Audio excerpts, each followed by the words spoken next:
Welcome to BC studies. ఈరోజు క్లాస్లో మనము ప్రియాంబుల్ అనే టాపిక్ గురించి డిస్కస్ చేస్తాం. తెలుగులో దీన్ని ప్రవేశిక అని అంటారు. ఈ ప్రియాంబుల్ అని అంటే మనం ఇంతకుముందు క్లాస్లో రాజ్యాంగ పరిషత్తులో పండిట్ జవహర్లాల్ నెహ్రూ గారు ఉద్దేశాల తీర్మానాన్ని ప్రవేశపెట్టారు. అది డిసెంబర్ 13న ప్రవేశపెట్టారు చెప్పాను. అది జనవరి 22 1947 రోజున ఆమోదించారని చెప్పారు. అదే మనకి ప్రియాంబుల్ ప్రవేశికకి మూలాధారం చెప్పుకున్నాం. అసలు ప్రియాంబుల్ అంటే ఏంటి? ఈ ప్రవేశికకి సంబంధించిన ముఖ్యమైన పాయింట్లు చూద్దాం. నిన్న క్లాస్లో కూడా మనం ఆధారాల్లో చెప్పుకున్నాం. సోర్సెస్ ఆఫ్ ది కాన్స్టిట్యూషన్ మనం డిస్కస్ చేశాము. ఏ దేశం నుంచి మనం ప్రియాంబుల్ తెచ్చామంటే ఫస్ట్ పాయింట్ గుర్తుపెట్టుకోవాలి. అందరూ ఎగ్జామ్లో చాలాసార్లు అడిగారు. ప్రవేశికను మనము అమెరికా రాజ్యాంగం నుంచి మనం తెచ్చుకున్నాం.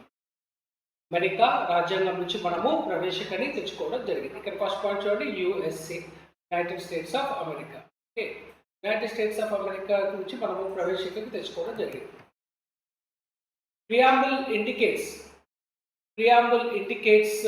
four important things. Preamble indicates four important things. Preamble మనకి 4 ముఖ్యమైన అంశాలను మనకి సూచిస్తుంది. ఆ 4 ముఖ్యమైన అంశాలు ఏంటో ఒకసారి మనం చెప్తారు. ఈ ప్రవేశిక అనేది మనకి నేచర్ ఆఫ్ ది కాన్స్టిట్యూషన్, భారత రాజ్యాంగానికి స్వభావం ఏంటో మనకి తెలియజేస్తుంది. భారత రాజ్యాంగానికి స్వభావం మనకి తెలియజేస్తుంది అని చెప్పుకుంటాం. దీంట్లో మనకి నేచర్ ఆఫ్ ది కాన్స్టిట్యూషన్లో సామ్యవాదం, లౌకికవాదం, గణతంత్రం మరియు ప్రజాస్వామ్యం అని కూడా మనకి మెన్షన్ చేస్తారు. ఇవన్నీ కూడా మనకి ప్రియాంబుల్లో ఉన్నాయి.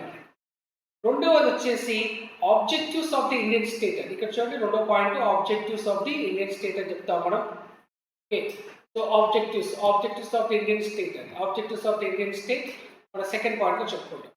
సో భారతదేశానికి సంబంధించిన ఆశయాలు ఏంటి, అసలు ఎలా ఉండాలని వాటిపైన ఉంటాయి. దీంట్లో మనకి లిబర్టీ, ఈక్వాలిటీ, ఫ్రెటర్నిటీ అనే పదాలు మనం ఉపయోగించాం. స్వేచ్ఛ, సమానత్వం మరియు సోదర భావం, సౌభ్రాతత్వం అని చెప్పుకుంటాం. మూడవది వచ్చేసి source of authority of constitution. ఇక మూడో పాయింట్ చూడండి అందరు ఇక్కడ, source of authority of constitution. Source of authority of constitution అంటే ఈ రాజ్యాంగానికి సంబంధించిన మూల ఆధారం ఎక్కడి నుంచి వచ్చింది, అనేది ప్రజలు. గుర్తుపెట్టుకోవాలి, ఈ క్వశ్చన్ కూడా ఎగ్జామ్లో చాలాసార్లు అడిగారు. మనకి ప్రజల నుంచి మూల ఆధారం అండి. సో మన ప్రజలే మనకి శక్తివంతులు, ప్రజల నుంచి మూల ఆధారం మనకు వచ్చింది.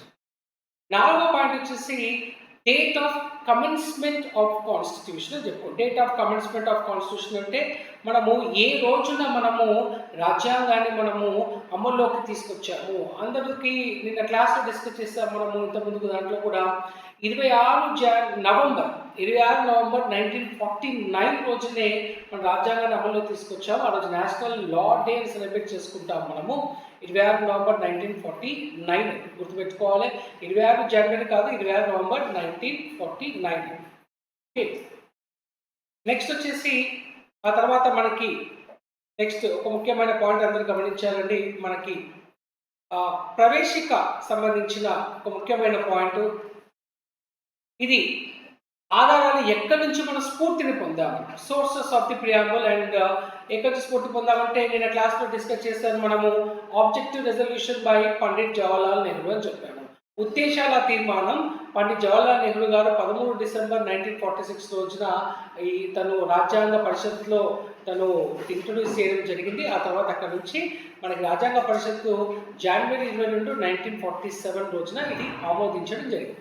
రెండవది వచ్చేసి ఫ్రెంచ్ రెవల్యూషన్. 1789 రోజున ఫ్రెంచ్ విప్లవం నుంచి మనము Liberty, equality, fraternity and republic కూడా, స్వేచ్ఛ, సమానత్వం, సౌభ్రాతత్వం నిన్న మనం ఆధారాల్లో కూడా చూస్తాం. ఇంతకుముందు సోర్సెస్ ఆఫ్ ది కాన్స్టిట్యూషన్లో ఫ్రెంచ్ దేశం నుంచి ఏం తెచ్చుకున్నామో అది కూడా గమనించాలి. మూడవది వచ్చేసి యుఎన్ఓ, ఐక్యరాజ్య సమితి మానవ హక్కుల పైన ప్రకటన చెప్తాం. అంతర్జాతీయ ఇది ఐక్యరాజ్య సమితి మీకు అందరికీ ఐడియా ఉందండి. మానవ హక్కుల పైన ప్రకటన ఎప్పుడు చేస్తారు వీళ్ళు? డిసెంబర్ 10 1948 రోజున వీళ్ళు మానవ హక్కుల పైన ప్రకటన చేశారు. ఇది కూడా ఒక ఆధారం. నాలుగవది వచ్చేసి రష్యా సోషలిస్ట్ ఎకానమీ అని చెప్తాము. రష్యా నుంచి మనము సామ్యవాద నియమాలు, సామ్యవాదం అనేది మనము రష్యా నుంచి తెచ్చుకున్నాం. సామ్యవాదం అంటే మీకు అందరూ గుర్తుపెట్టుకోవాలి, మొత్తం అంతా కూడా ప్రభుత్వమే చేస్తుంది. ఇక్కడ ప్రైవేట్ అనేది చాలా చాలా తక్కువగా ఉంటుంది. దీన్ని సామ్యవాదం అని చెప్పుకుంటాం. ఓకే, మరొక ఇంపార్టెంట్ పాయింట్ మనకి ఈ ప్రవేశికలో మీరు చదివినప్పుడు ప్రియామల్ చదివినప్పుడు దాంట్లో కొన్ని ముఖ్యమైన పదాలు వస్తాయి. దాంట్లో మొట్టమొదటి పదమే we the people of India అని మొదలవుతుందండి. భారతదేశ ప్రజలమైన మేము అని మొదలు పెట్టేసి సర్వసత్తాక, సార్వభౌమత్వం, లౌకిక తత్వం, గణతంత్రం, ఇలా గణతంత్రం, ప్రజాస్వామ్యం అనే పదాలతో జోడించి చివరికి మాకు మేము సమర్పించుకుంటున్నాము అని దాంతో ఎండ్ అవుతుంది. అంటే వి ద పీపుల్ ఆఫ్ ఇండియాతో మొదలయ్యి పీపుల్స్కే వి అవర్సెల్ఫ్ డెడికేట్ దిస్ కాన్స్టిట్యూషన్ అని మొదలవుతుంది. అంటే ప్రజలతోటే మొదలై ప్రజలకే మనం అంకితం చేసుకుంటున్నాం అని అంటే ఈ పాయింట్ గుర్తుపెట్టుకోవాలండి. ఇక్కడ శక్తివంతమైన వాళ్ళు ఎవరు అని అంటే ప్రజలు. భారత రాజ్యాంగం ఎవరికి శక్తివంతమైన పవర్స్ ఇచ్చారు, అల్టిమేట్ పవర్స్ ఎవరు ఇచ్చారంటే ఇక్కడ ప్రజలే అంతిమ నిర్ణయం తీసుకునే వాళ్ళు, ప్రజలే అంతిమంగా తీర్పిచ్చేవాళ్ళు. కాబట్టి ప్రజలే శక్తివంతమైన వాళ్ళని చెప్పడానికి ఈ ప్రియాంబుల్లో ప్రవేశికలో ప్రజలతోటి మొదలై భారతదేశ ప్రజలమైన మేమని మొదలై మాకు మేము సమర్పించుకుంటున్నాము అనే విషయాన్ని ఇక్కడ మనం గుర్తు చేసుకోవాలి. సో దీంట్లో కొన్ని ముఖ్యమైన పదాలు ఉన్నాయండి మనకి. ఆ ముఖ్యమైన పదాలు ఏంటంటే ఫస్ట్ వన్ వచ్చేసి సావర్నిటీ అంటాము, సర్వసత్తాక. మనం ఈ సావర్నిటీ అని వచ్చేసి ఇది ఇండియా ఇస్ సావరిన్ అండి. సావరిన్ అంటే అందరూ తెలుసుకోవాలి, ఇంగ్లీష్లో మీనింగ్ ఏంటంటే ఇంటర్నల్లీ సుప్రీం, ఎక్స్టర్నల్లీ ఇండిపెండెంట్ అండి. అంతర్గతంగా మనం చాలా శక్తివంతంగా ఉంటాం. అంతర్గత వ్యవహారాలలో ఏ దేశం కూడా తలదూర్చడానికి వీలు లేదు. అలాగే బాహ్యంగా మనం గమనిస్తే, ఎక్స్టర్నల్ గమనిస్తే ఏ దేశం చెప్పినట్టు నడుచుకోవడానికి వీలు లేదు.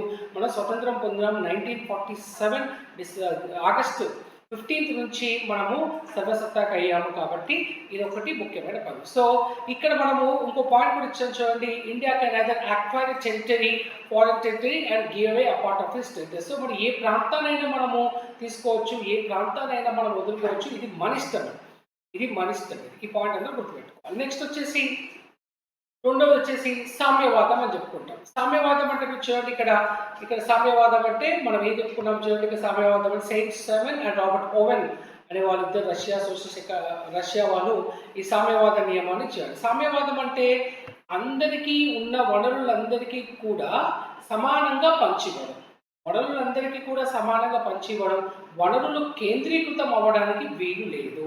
అంటే దేశంలో ధనిక పేద మధ్యలో ఉన్న వ్యత్యాసాలను తగ్గించుకోవడం, to reduce the inequalities of income and wealth, the rich and poor, as well as the concentration of wealth should not be in the hands of few people. The wealth must be distributed to all the section of the society. ప్రతి ఒక్కరికి కూడా ఉన్న resources, wealth అంతా కూడా అందరికీ కూడా చేరే విధంగా ఉంటే ఈ డిఫరెన్సెస్, ఈ గ్యాప్ ఏదైతే ఉంటుందో ఆ గ్యాప్ ఉండడానికి వీలు లేకుండా ఇది స్టేట్ అండి, అంటే ప్రభుత్వాలు చేయాలి. సో ఇక్కడ ఈక్వల్ ఆపర్చునిటీస్ అని చెప్పుకున్నాం మనం ఇక్కడ.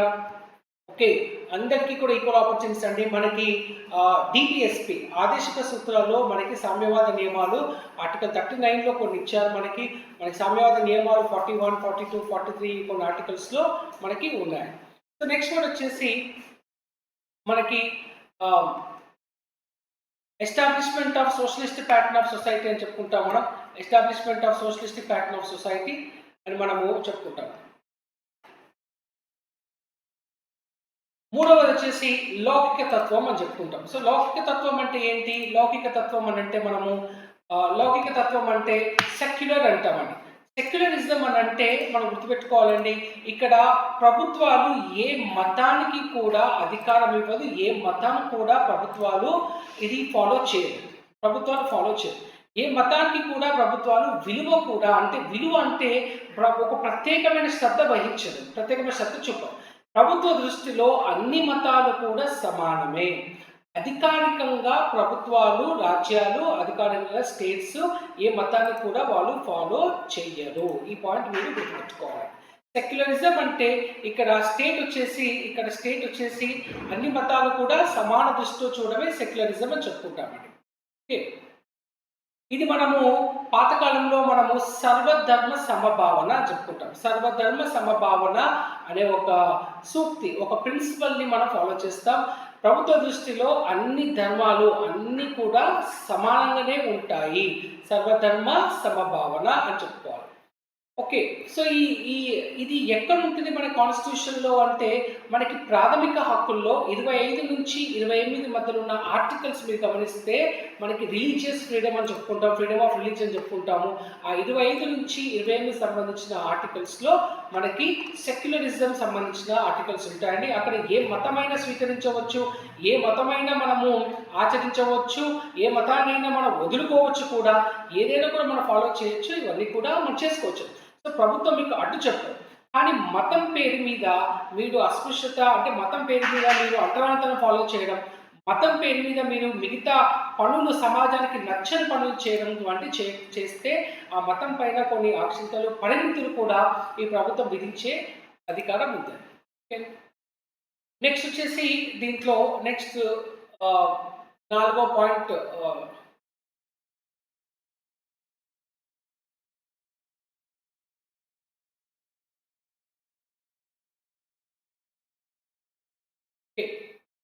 నెక్స్ట్ వచ్చేసి డెమోక్రసీ. Next democracy. డెమో అంటే పీపుల్, క్రసీ అంటే రూల్ అండి. ఇట్స్ పీపుల్స్ రూల్ అంటాం. ప్రజాస్వామ్యం అంటే మనకి డెమోక్రసీ అంటే పీపుల్స్ రూల్ అని చెప్పుకుంటామండి. ఈ ప్రజాస్వామ్యం అంటే మనకి ప్రజల చేత మనము వాళ్ళు ఎన్నుకోవడం జరుగుతుందండి. So people's representative are elected directly or indirectly వాళ్ళు ఎలెక్ట్ అవ్వడం జరుగుతుందండి. మరొక పాయింట్ వచ్చేసి గణతంత్రం, రిపబ్లిక్ అని చెప్పుకుంటాము. రిపబ్లిక్ అంటే ఏంటి సార్? రిపబ్లిక్ అంటే గణతంత్రం అంటే మనకి దేశాధ్యక్షుడు కూడా నిర్ణీత కాలానికి ఎన్నుకోబడతాడు. మనకి ఆర్టికల్ 54 ఆర్టికల్లో మీకు క్లియర్గా ఉంటుందండి. 54 ఆర్టికల్లో ప్రెసిడెంట్ ఆఫ్ ఇండియా ఎలక్టెడ్ ఇండైరెక్ట్గా ప్రెసిడెంట్ ఆఫ్ ఇండియా ఎలక్ట్ అవుతారు for years of fixed period 5 years. అంటే నో హెరిడిటరీ బేసిస్, వంశపారంపర్యంగా ఉండడానికి వీల్లేదు. అధ్యక్షుడు ఎన్నికయ్యాడు అనుకోండి, 5 సంవత్సరాల తర్వాత మళ్ళీ ఎన్నికల్లోకి వెళ్లాల్సిందే. మనం పరోక్ష పద్ధతిలో ఎన్నుకుంటాం కాబట్టి మన పార్లమెంట్ సభ్యులు ఎన్నుకుంటారు. అప్పుడు ఆ 5 సంవత్సరాల వరకే తన టెన్యూర్ ఉంటుంది. 5 సంవత్సరాల తర్వాత మళ్ళీ తను పార్లమెంట్ సభ్యులు ఎన్నుకోవాల్సిన అవసరం ఉంటుంది. సో దీన్నే మనము గణతంత్రం రిపబ్లిక్ అని చెప్పుకుంటాం. ఓకే. నెక్స్ట్ వచ్చేసి లిబర్టీ అంటాం, స్వేచ్ఛ అంటాం. చూడండి ఇక్కడ మన 6వ పాయింట్. ఇవన్నీ పదాలు మనకి ప్రవేశికలో కనిపిస్తాయి. లిబర్టీ అంటే స్వేచ్ఛ అంటే స్వేచ్ఛ అంటే ఏంటి? స్వేచ్ఛ అంటే మన భావ ప్రకటన చేసుకోవచ్చు. మన పార్లమెంటరీ పదజాలలో మనము భావ ప్రకటన చేసుకోవచ్చు, విమర్శలు చేసుకోవచ్చు. ప్రజాస్వామ్యంలో మనము ప్రశ్నించడానికి అవకాశాలు ఉన్నాయి. ఎందుకంటే ప్రజలు ఓటు వేసి పాలకులను గెలిపిస్తున్నాం కాబట్టి పాలకులు చేసే పనితీరు పైన ప్రశ్నించవచ్చు. ప్రశ్నించేటప్పుడు మనము ఒక పార్లమెంటరీ పదజాలం, ఒక మంచి భాషలో ప్రశ్నిస్తే మనకి ఎలాంటి ప్రాబ్లమ్స్ ఉండవండి. సో ప్రశ్నించడానికి సంబంధించిన ఆర్టికల్స్ మన కాన్స్టిట్యూషన్లో మనకి ఆర్టికల్ 19 ఆర్టికల్ మీద గుర్తుపెట్టుకోవాలండి. ఆర్టికల్ 19లో మనకి freedom of speech and expression అనే ఆర్టికల్లో మనకి భావ ప్రకటన స్వేచ్ఛ అనే ఆర్టికల్లో 19(1) ఇలా 19 నుంచి 90 క్లోజెస్ ఉన్నాయి. అక్కడ మనం డిస్కస్ చేస్తాం. ఓకే. నెక్స్ట్ వచ్చేసి ఈక్వాలిటీ, సమానత్వం. నెక్స్ట్ పాయింట్ చూడండి ఇక్కడ, ఈక్వాలిటీ, సమానత్వం. Equality of status and opportunities అని చెప్తాం. సమానత్వం మనకి ఎక్కడ ఉంటుంది సార్? సమానత్వం అంటే మనకి ఆర్టికల్ 14లో మనకి సమానత్వం ఉంటుంది. ఆర్టికల్ 14లో మనకి సమాన అవకాశాలు ఉంటాయి. ఈ సమానత్వంలో మనకి సాంఘిక, ఆర్థిక, రాజకీయంగా మనం అందరం కూడా అన్ని అవకాశాలు కల్పించుకోవాలి అవసరం ఉందండి. ఓకే. నెక్స్ట్ వచ్చేసి ఫ్రెటర్నిటీ అంటాం. ఫ్రెటర్నిటీ అంటే సోదర భావం అని అంటాం. సోదర భావం ఎందుకు ఉండాలంటే సమాజంలో మనందరం కలిసిమెలిసి ఉండడానికి సోదర భావం మనకి ఎంతగానో ఆవశ్యకత ఉంది. సరే, ఈ సోదర భావం అనేది ఎక్కడ ఉంటుందంటే ఆర్టికల్ 51E అనే ఒక ఆర్టికల్లో మనకి ఫండమెంటల్ డ్యూటీస్, ప్రాథమిక విధుల్లో మనకి 51Eలో మనకి సోదర భావం అనేది కనిపిస్తుంది అండి. ఇంటిగ్రిటీ అంటాం. నెక్స్ట్ ఇంకో పదం వచ్చేసి మనకి ఇంటిగ్రిటీ అని అంటాం. సార్ ఇంటిగ్రిటీ అంటే ఇంటిగ్రిటీ అంటే మీకు స్వచ్ఛమైన మనసుతోటండి. మీరు ఎంత హానెస్ట్‌గా ఎంత నిజాయితీగా ఉంటారో, మనకి సమైక్యత అనే పదం వాడుతుంటాం మనం. అది ఎంత నిజాయితీగా మీరు ఉంటారనే వాటిపైన ఇంటిగ్రిటీ అనే పదాన్ని కూడా మనం జోడించారు. దేశాని కోసం మీరు ఒక స్వచ్ఛమైన మనసుతో మీరు ఉండాలి అనే విషయాన్ని ఇక్కడ జోడించడం జరిగింది. ఇవన్నీ పదాలు మనకి ఉన్నాయి. సో ప్రవేశికలో మీరు గమనిస్తే ఆ ప్రియాంబుల్లో మనకి socialist, sovereign, socialist, secular, democratic, republic ఈ సీక్వెన్స్ కూడా మనకి యూపీఎస్ ఎగ్జామ్లో కూడా అడిగారు. ఎస్ఐ కానిస్టేబుల్లో కూడా ఈ సీక్వెన్స్ ఎలా ఉంది అని అడిగారు. అది కాకుండా ప్రవేశికలో ఏ రోజున మనకి రాజ్యాంగం అమల్లోకి వచ్చిందని మెన్షన్ చేశారంటే 26 నవంబర్ 1949 గుర్తుపెట్టుకోవాలి. 26 నవంబర్ 1949 రోజే ప్రవేశికలో ఇక్కడ క్లియర్గా రాయడం కూడా జరిగింది. చివరి లైన్లో అది మీకు ఉంటుంది. ప్రవేశిక ప్రకారంగా ఎవరితో మొదలవుతుందంటే ప్రజలతోటే మొదలై ప్రజలు మాకు మేము సమర్పించుకుంటున్నాము అనే పదంతో ఎండ్ అవుతుంది. ఇక్కడ చాలాసార్లు న్యాయం అనే టాపిక్ కూడా మనం మెన్షన్ చేస్తారు. ఇక సామాజిక, ఆర్థికంగా మరియు రాజకీయాలకు సంబంధించిన న్యాయం ఇచ్చారు. మహిళలకు సంబంధించిన న్యాయం గురించి ఇక్కడ ఎక్కడ మెన్షన్ చేయలేదు. ఈ ప్రశ్న కూడా మనకి ఎగ్జామ్లో ఒక్కొక్కసారి వచ్చింది. ఈ క్రింది వాటిలో ప్రవేశికలో వేటికి సంబంధించిన అంశాలు ప్రస్తావించబడలేదు అనే విషయం ఇచ్చారు. మహిళలకు సంబంధించిన అంశాలు ప్రస్తావించబడలేదు. ఇక్కడ సామాజిక, ఆర్థికంగా, రాజకీయంగా సంబంధించారు. రాజకీయంగా మనకి 326 ఆర్టికల్లో మనకి వయోజన ఓటు హక్కు ద్వారా మనమందరం కూడా ఓటు వేసుకోవచ్చు అనే విషయాన్ని మనం తెలుసుకుంటాం. ఇవన్నీ కూడా మనకి యూపీఎస్సీ లాంటి ఎగ్జామినేషన్స్లో అడుగుతున్నారు కాబట్టి ఈ కాన్సెప్ట్ కాన్స్టిట్యూషన్ ఎక్కడ ఉంది? సెక్యులర్ అనే ఆర్టికల్, సెక్యులర్ అనే పదము ప్రవేశికలో మెన్షన్ చేశాం కదా, ఇది కాన్స్టిట్యూషన్లో మీకు ఎక్కడ కనిపిస్తుంది అని అడిగారు. సో 25 నుంచి 28 వరకు ఉన్నాయి. సామ్యవాదం అనే పదం మీకు ప్రియాంబుల్లో కనిపించినప్పుడు ఇది కాన్స్టిట్యూషన్ ఎక్కడ ఉంది? సామ్యవాద నియమాలు ఆదేశిక సూత్రాల్లో ఉంది.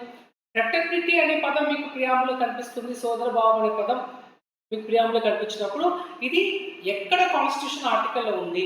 51E అని చెప్పాను మీకు. అలాగా మీరు ప్రతి ఒక్క పదం, ఇంకోటి లిబర్టీ తీసుకుందాం, స్వేచ్ఛ అనుకుంటున్నాం. స్వేచ్ఛ అనే పదం ఎక్కడ ఉంది? ఆర్టికల్ 19లో ఉందండి మనకి.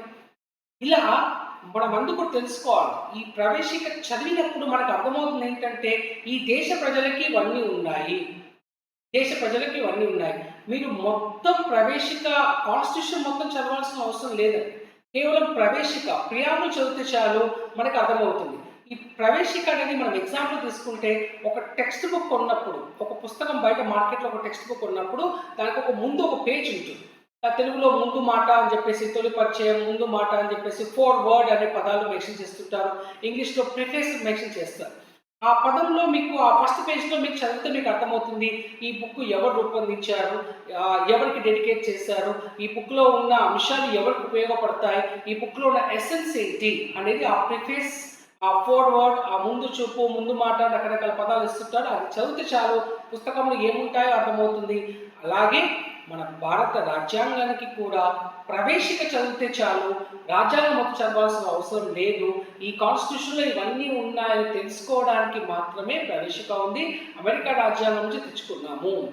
అయితే ఈ ప్రవేశికను కూడా ఒకసారి సవరణ చేశారండి. సవరణ అంటే అమెండెడ్. అందరూ గుర్తుపెట్టుకోవాలి. ఎగ్జామ్లో క్వశ్చన్ అడిగారు. ఒకే ఒకసారి సవరణ చేశారు. Only once so far. ఇది ఎన్నో రాజ్యాంగ సవరణ అంటే అందరూ గుర్తుపెట్టుకోండి. 42వ రాజ్యాంగ సవరణ.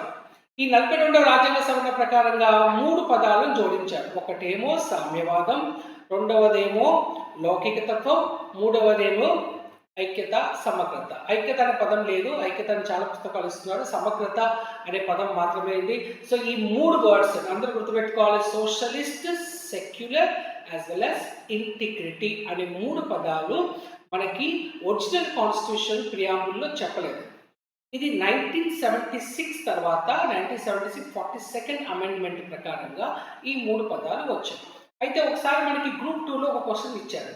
ఏంటి ఆ క్వశ్చన్ అంటే ఈ సెక్యులర్ లౌకిక తత్వం అనే పదము ప్రవేశికలో లేనప్పుడు లౌకిక తత్వం సంబంధించిన ఆర్టికల్స్ ఎక్కడ ఉన్నాయి అని అడిగారు. ఇప్పుడు చెప్పుకున్నాం మనము 25 నుంచి 28కి సంబంధించిన ప్రాథమిక హక్కుల్లో ఆర్టికల్సే లౌకిక తత్వానికి సంబంధించిన ఆర్టికల్స్. ఇలా ప్రశ్నలు కొద్ది కన్ఫ్యూజ్ చేస్తున్నాడు. ఇప్పటి వరకు ఎన్నిసార్లు ప్రవేశిక అమల్లోకి వచ్చింది, ఎన్నిసార్లు ప్రవేశిక సవరణ చేశారనే క్వశ్చన్ కూడా వచ్చారండి. ఎన్నిసార్లు చేశారు ఇప్పటి వరకు? కేవలం ఒకే ఒకసారి మనకి ప్రియాంబుల్ని అమెండ్మెంట్ చేయడం జరిగింది. అమెండ్మెంట్ చేసిన నంబర్ అడిగారు, 42nd కాన్స్టిట్యూషనల్ అమెండ్మెంట్ యాక్ట్. దీన్ని మినీ కాన్స్టిట్యూషన్ అంటారు. 101 ఆర్టికల్ సవరించారు. ఇదందరూ మీరు గుర్తుపెట్టుకోవాలి. అలాగే ఏ సంవత్సరంలో వచ్చిన ప్రవేశికను అమలు చేశారంటే 1976. ఎన్ని పదాలను జోడించారంటే మొత్తం 3 పదాలు గుర్తుపెట్టుకోవాలి. ఒకటేమో సోషలిస్ట్, రెండవదేమో సెక్యులర్, మూడవది వచ్చేసి ఇంటిగ్రిటీ. ఈ 3 పదాలను ప్రవేశికని 3 పదాలు జోడించారు. అయితే మరొక ముఖ్యమైన పాయింట్ చూడండి, ఈ ప్రవేశిక అనేది జస్టిసియబులా? జస్టిసియబుల్ అంటే న్యాయ సంరక్షణకు అర్హమైనదా? న్యాయ సంరక్షణకు అర్హమైనదా అంటే ప్రవేశిక ఒకవేళ అమలు చేయకపోతే మనం కోర్టుకి వెళ్ళవచ్చా అంటాం. జస్టిసియబుల్ అనే పదం ఇంగ్లీష్లో వాడతా, తెలుగులో న్యాయ సంరక్షణకు అర్హమైందా కాదా అనే పదం. ప్రవేశిక అనేది న్యాయ సంరక్షణకు అర్హమైనది కాదు. అందరూ గుర్తుపెట్టుకోవాలి, it is non justiciable in nature. ఎందుకంటే ప్రవేశికలో ఉన్న అంశాలని ఇప్పటికిప్పుడు భారతదేశం అమలు చేయడానికి వీలు కాదండి. సామ్యవాదం లాంటి పదాలు, ఇలా కొన్ని చాలా ముఖ్యమైన పదాలు ఉన్నాయి. ఆ పదాలను వీలు చేయడం అమలు కాదు. కాబట్టి సుప్రీంకోర్టు కొన్ని వర్డిక్ట్స్ ప్రకారం కూడా మనకు ఉన్నాయండి. సో మనం గుర్తుపెట్టుకోవాల్సిన పాయింట్ ఒకటే, ప్రవేశిక ఇది న్యాయ సంరక్షణకు అర్హమైనది కాదు. It's non justiciable in nature. Everybody should understand that, non justiciable in nature. Next వచ్చేసి ప్రవేశికకి సంబంధించిన అధికారాలు చాలా లిమిటెడ్గా ఉంటాయి కాబట్టి. ఓకే, మరొక ముఖ్యమైన పాయింట్ ఏంటంటే ఈ ప్రవేశిక ప్రియాంబుల్ అనేది భారత రాజ్యాంగంలో అంతర్భాగమా? Is preamble part of the constitution or not? కాన్స్టిట్యూషన్లో అది అంతర్భాగమా కాదా అనే విషయాన్ని మనం తెలుసుకోవాలి. అయితే మనం అవును కాదు అని చెప్పడానికి లేదు, మన సొంతంగా మాట్లాడడానికి లేదు. ఇక్కడ నుంచి మనము సుప్రీంకోర్టు వర్డిక్ట్స్, సుప్రీంకోర్టు జడ్జిమెంట్ల ప్రకారంగా మనం నేర్చుకోవాల్సిన ఆవశ్యకత ఉంది మనకి. ఏ కేసు ప్రకారంగా సుప్రీంకోర్టు అవును అని చెప్పింది, అంతర్భాగం అని చెప్పింది, మౌలిక స్వరూపం అని చెప్పింది అనే విషయం గుర్తుపెట్టుకోవాలి. సో ఒక్కొక్క జడ్జిమెంట్స్ మనం చదువుకోవాలండి. సో మొట్టమొదటిసారిగా సుప్రీంకోర్టు మనకి బెరుబారీ కేసు ప్రకారంగా, అందరూ గుర్తుపెట్టుకోండి, ఈ బెరుబారీ కేసు అనేది చాలా చాలా ఇంపార్టెంట్ అండి. బెరుబారీ అనేది ఒక ప్రాంతం అండి. ఈ ప్రాంతం ఈ కేసు ప్రకారంగా ప్రవేశిక అంతర్భాగం కాదు అని చెప్పిందండి. ప్రవేశిక అంతర్భాగం కాదు అని చెప్పింది. ఎందుకు అంతర్భాగం కాదు అని అంటే ఒక భూభాగాన్ని వేరే దేశాలకు మనం ఇవ్వాలి అనుకున్నప్పుడు, వేరే దేశాలకు వెళ్ళాలన్నప్పుడు ఇది సింపుల్ మెజారిటీ కాదండి, సాధారణ మెజారిటీ కాదు, ప్రత్యేక మెజారిటీ చేయాల్సిన ఆవశ్యకత ఉంది. కాబట్టి బెరుబారీ అనే ఒక ప్రాంతాన్ని వేరే దేశాలకు ఇచ్చినప్పుడు సాధారణ మెజారిటీతో అలా ఇచ్చేస్తారు. అలా జరగకూడదు, అలా ఉండకూడదు అని చెప్పేసి సుప్రీంకోర్టు ప్రవేశికలో సో ఇది భారత రాజ్యాంగానికి అంతర్భాగం కాదు అనే విషయాన్ని అక్కడ మెన్షన్ చేయడం జరిగింది. సో మన ఎగ్జామినేషన్ పాయింట్ ఆఫ్ వ్యూ అందరూ ఒకటి గుర్తుపెట్టుకోవాలి, ఏ కేసు ప్రకారంగా ప్రవేశిక preamble is not part of the constitution, అంతర్భాగం కాదు అనే పాయింట్ గుర్తుపెట్టుకోండి. అది బెరుబారీ కేసు 1960 ప్రకారంగా అంతర్భాగం కాదు అని చెప్పింది. మరి ఏ కేసు ప్రకారంగా అంతర్భాగం అని చెప్పిందంటే ఈ కేసు అందరూ గుర్తుపెట్టుకోవాలి, 80% మర్చిపోదు. కేశవానంద భారతి కేసు ప్రకారంగా మరియు మినర్వా మిల్స్ కేసు ప్రకారంగా ప్రవేశిక అంతర్భాగము అని చెప్పించండి. Is part of the constitution. Minerva Mills case, Kesavananda Bharati case ప్రకారంగా ప్రవేశిక అంతర్భాగమే అని చెప్పిన కేసు. ఆ తర్వాత ఎల్ఐసి ఆఫ్ ఇండియా కేసు చూడండి. ఎల్ఐసి ఆఫ్ ఇండియా కేసు ప్రకారంగా ఇది అంతర్భాగమే, integral part of the constitution అని చెప్పింది. ఎస్ఆర్ బొమ్మాయి కేసు ప్రకారంగా ఇది అంతర్భాగమే కాకుండా మౌలిక స్వరూపంలోని భాగం అని కూడా ఎస్ఆర్ బొమ్మాయి అండి, ఎస్ఆర్ బొమ్మాయి కేసు ప్రకారంగా మనకి చెప్పడం జరిగింది. సో ఈ పాయింట్స్ గుర్తుపెట్టుకోవాలి. మళ్ళీ సజ్జన్ సింగ్ ప్రకారంగా ఒక పర్ఫెక్ట్ ఎగ్జాంపుల్ అని చెప్పింది. ఒక సజ్జన్ సింగ్ కేసు ప్రకారంగా ఒక పర్ఫెక్ట్ ఎగ్జాంపుల్. గోలక్నాథ్ కేసు ప్రకారంగా ఇది సోల్ ఆఫ్ ది కాన్స్టిట్యూషన్ అని చెప్పింది. ఇది ఆత్మ వంటిది, దీన్ని మార్చలేము, ఇది చాలా పవిత్రమైంది అని కూడా గోలఖ్నాథ్ కేసు ప్రకారం చెప్పింది. భారతీ చంద్ర భవన్ కేసు ప్రకారంగా మనకి ఫండమెంటల్ రైట్స్ అండ్ డిపిఎస్పి అంటే ప్రాథమిక హక్కులు మరియు ఆదేశిక సూత్రాలు ప్రవేశికలు కనిపిస్తున్నాయి.